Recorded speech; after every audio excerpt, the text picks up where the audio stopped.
Hi എല്ലാവർക്കും നമസ്കാരം. എൻ്റെ പേര് നാസിർ വാക്കലി. ഈ വീഡിയോയുടെ നമ്മളിവിടെ ചർച്ച ചെയ്യാൻ പോകുന്നത് ആപ്ലിക്കേഷൻ ബാക്കപ്പ് എന്ന് പറയുന്ന ഒരു ആപ്ലിക്കേഷനെ കുറിച്ചാണ്. ഈ ആപ്ലിക്കേഷൻ്റെ ഉപയോഗം എന്ന് പറയുന്നത് നമ്മുടെ ഫോണിൽ ഓവറായിട്ട് ആപ്ലിക്കേഷനുകളുണ്ട് എന്ന് വിചാരിക്കുക. അപ്പോൾ നമ്മുടെ ആവശ്യമില്ലാത്ത കുറേ സോഫ്റ്റ്വെയർ ഉണ്ട്, നമുക്ക് എപ്പോഴും ആവശ്യം വരാത്ത തരത്തിലുള്ള സോഫ്റ്റ്വെയർ ആണത്.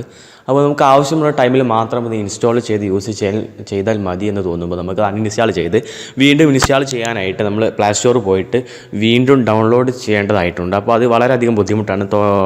MB ഒക്കെ യൂസ് ചെയ്യുന്ന ആളുകളാണെങ്കിൽ അത് ഡൗൺലോഡ് ചെയ്ത് കുറേ പണിയാണ്. അപ്പോൾ അതിനായിട്ട് നമ്മളെ സഹായിക്കുന്ന ഒരു ആപ്ലിക്കേഷനാണ് ആപ്ലിക്കേഷൻ ബാക്കപ്പ് എന്ന് പറയുന്ന ഈ ആപ്ലിക്കേഷൻ ഒന്ന് ഓപ്പൺ ആക്കിയാൽ നമുക്കിങ്ങനെ ഒരു വിൻഡോ ആണ് കാണാൻ സാധിക്കുക. ഇതിൽ നിന്നും നമുക്ക് ഇൻസ്റ്റാൾഡ്, അച്ചീവ്ഡ് എന്ന ഈ രണ്ട് ഓപ്ഷൻ ഇവിടെ കാണാം. അതിൽ നിന്നും ഇൻസ്റ്റാൾഡ് എന്ന ഭാഗത്ത് നിന്നും നിങ്ങൾ ടിക്ക് മാർക്ക് നൽകി ബാക്കപ്പ് എന്ന ഭാഗം കൊടുത്തു കഴിഞ്ഞാൽ നിങ്ങൾക്ക് അച്ചീവ് എന്ന ഭാഗത്ത് കാണാൻ സാധിക്കും. അതിൽ നിന്ന് നിങ്ങൾ ഈ ആപ്ലിക്കേഷൻ അൺഇൻസ്റ്റാൾ ചെയ്യുകയാണെങ്കിൽ പോലും നിങ്ങൾക്ക് ഇത് ടിക്ക് മാർക്ക് നൽകി റീസ്റ്റോർ എന്ന ബട്ടണിൽ ക്ലിക്ക് ചെയ്ത് കഴിഞ്ഞാൽ ഈ ആപ്ലിക്കേഷൻ വീണ്ടും നമുക്ക് എടുക്കാനായിട്ട് സാധിക്കും. മാത്രമല്ല നമ്മൾ ഇതിൽ നിന്നും അൺഇൻസ്റ്റാൾ ചെയ്ത് ബാക്കപ്പ് ചെയ്ത് വെക്കുന്ന ഫയൽ നമ്മുടെ മെമ്മറി കാർഡിൽ ഒരു പരിധി വരെ കുറക്കാനുമായിട്ട് സാധിക്കും. അതായത് നമ്മുടെ തോന്നെ ആപ്ലിക്കേഷനൊക്കെ നമുക്കുണ്ടെങ്കിൽ നമ്മൾ ബാക്കപ്പ് ചെയ്ത് വെച്ച് ആവശ്യമുള്ള ടൈമിൽ മാത്രം നമ്മൾ ഇൻസ്റ്റാൾ ചെയ്ത് യൂസ് ചെയ്യുകയാണെങ്കിൽ നമുക്ക് വേറെ അധികം ആപ്ലിക്കേഷൻ നമ്മുടെ ഫോണിൽ കയറ്റാനായി സാധിക്കും. അപ്പോൾ മെമ്മറി കാർഡൊക്കെ കുറഞ്ഞ ഫോണുകളാണെങ്കിൽ വളരെ ഉപയോഗപ്രദമായിട്ടുള്ള ഒരു ആപ്ലിക്കേഷനാണ്.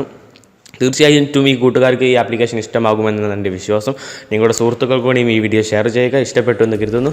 ഇഷ്ടപ്പെട്ടാൽ തീർച്ചയായിട്ടും നമ്മുടെ ചാനൽ മറക്കാതെ സബ്സ്ക്രൈബ് ചെയ്യുക. ഈ വീഡിയോ ഇഷ്ടപ്പെട്ടാൽ ലൈക്ക് ചെയ്യുക. മറ്റുള്ള കൂട്ടുകാരിലേക്ക് ഒന്ന് ഷെയർ ചെയ്ത് കൊടുക്കുക. നിർത്തുന്നു. മറ്റൊരു അറിവുമായി വീണ്ടും കാണാം. ജയ് ഹിന്ദ്.